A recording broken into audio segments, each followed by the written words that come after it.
নমস্কাৰ, স্বাগতম জনাইছোঁ প্ৰদীপ একাডেমি ইউটিউব চেনেলটোলৈ।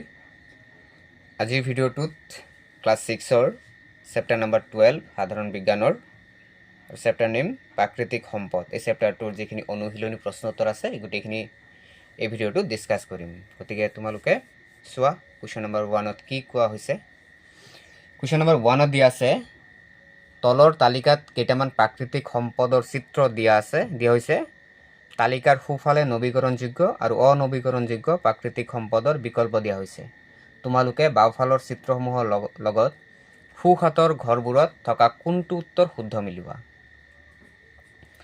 নৱীকৰণযোগ্য যিবোৰ সম্পদ আমি বাৰে বাৰে ব্যৱহাৰ কৰিব পাৰোঁ, মানে এবাৰ ব্যৱহাৰ কৰাৰ পিছত আমি ব্যৱহাৰ কৰি থাকিব পাৰোঁ, সেইবোৰ নৱীকৰণ। আৰু অনৱীকৰণ যিবোৰ আমি এবাৰ ব্যৱহাৰ কৰাৰ পিছত শেষ হৈ যায়, সেইখিনি হ'ল অনৱীকৰণযোগ্য সম্পদ। গতিকে ইয়াত বায়ুকল দিছে, বায়ুকল কি হয়? নৱীকৰণযোগ্য সম্পদ। গতিকে এনচাৰটো কি হ'ব? শুদ্ধ। সূৰ্যৰ পোহৰ বা সূৰ্য ৰশ্মি, সূৰ্যটো কি হ'ব? নৱীকৰণযোগ্য সম্পদ। কিন্তু ইয়াত দিয়া আছে অনৱীকৰণ, গতিকে এইটো শুদ্ধ। ইয়াত দিছে প্ৰাকৃতিক পানীখিনি দিছে, যদি আমি পানী হিচাপে ধৰোঁ গতিকে এইটো হ'ব ৰিনিউৱেল, নৱীকৰণযোগ্য সম্পদ। শিলগুটি দিছে অনৱীকৰণ, গতিকে এইটো অশুদ্ধ। শিলগুটি আমি নৱীকৰণতে ধৰিব পাৰিম। পিছত দিয়া আছে পেট্ৰল বা ডিজেল। পেট্ৰলজাত সামগ্ৰী শেষ হৈ যায়, এবাৰ ব্যৱহাৰ কৰাৰ পিছত শেষ হৈ যায়, গতিকে ইয়াত লিখা আছে নৱীকৰণযোগ্য, গতিকে এইটো আমি অশুদ্ধ বুলি ধৰি ল'ম, ইনকাৰেক্ট। পিছত কি দিছে? কুৱেশ্যন নম্বৰ 2, শুদ্ধ উত্তৰৰ ভুলটো সম্পূৰ্ণ কৰা। যিবোৰ সম্পদ ব্যৱহাৰ কৰাৰ পিছত পুনৰ সৃষ্টি কৰিব নোৱাৰি তেনেবোৰ সম্পদক ডেছ বোলে। এবাৰ ব্যৱহাৰ কৰাৰ পিছত বা পুনৰ ব্যৱহাৰ কৰিব নোৱাৰা সম্পদবোৰ হ'ল অনৱীকৰণযোগ্য সম্পদ।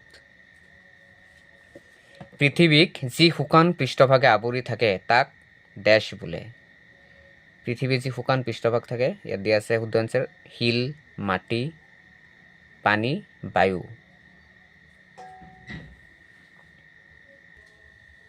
ইয়াৰ শুদ্ধ এনচাৰটো হ'ব বি, মাটি। বিশ্ব জল দিৱস কোন তাৰিখে পালন কৰা হয়? 22 মাৰ্চ।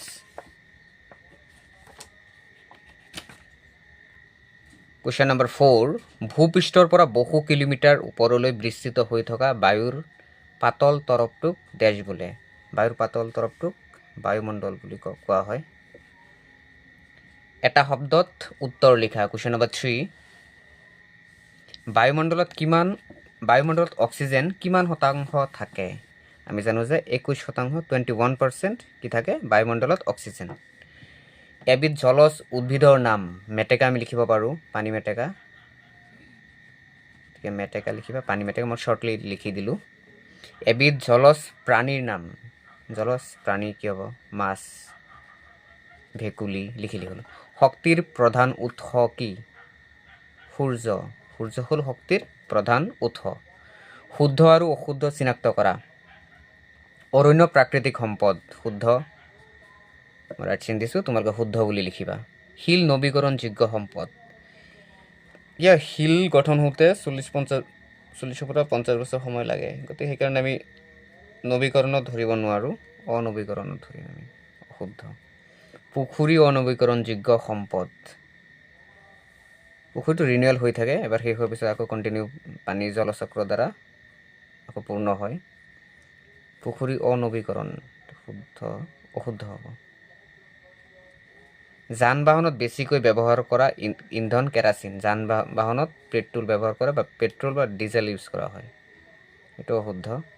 বায়ুমণ্ডলত অক্সিজেন গেছ আটাইতকৈ বেছি পৰিমাণে থাকে, আটাইতকৈ বেছি নাইট্ৰজেন থাকে, 78%, অশুদ্ধ। গতিকে এই ভিডিঅ'টোত কুৱেশ্যন নম্বৰ 4লৈকে ডিছকাছ কৰিলোঁ। পাছৰ ভিডিঅ'ত মই বাকীখিনি কৰি দেখুৱাম। ইয়াত কুৱেশ্যন নম্বৰ 4লৈকে হ'ল। গতিকে এই ভিডিঅ'টো শেষলৈকে চাব ধন্যবাদ থাকিল। তোমালোকৰ ফ্ৰেণ্ডছ চাৰ্কল থাকিলে শ্বেয়াৰ কৰি দিবা, চেনেলটো ছাবস্ক্ৰাইব কৰিবা, আৰু চেপ্টাৰ নম্বৰ 11 কৰি দিয়া হৈছে, সেইখিনি ভিডিঅ' তোমালোকে ভালকৈ চাবা।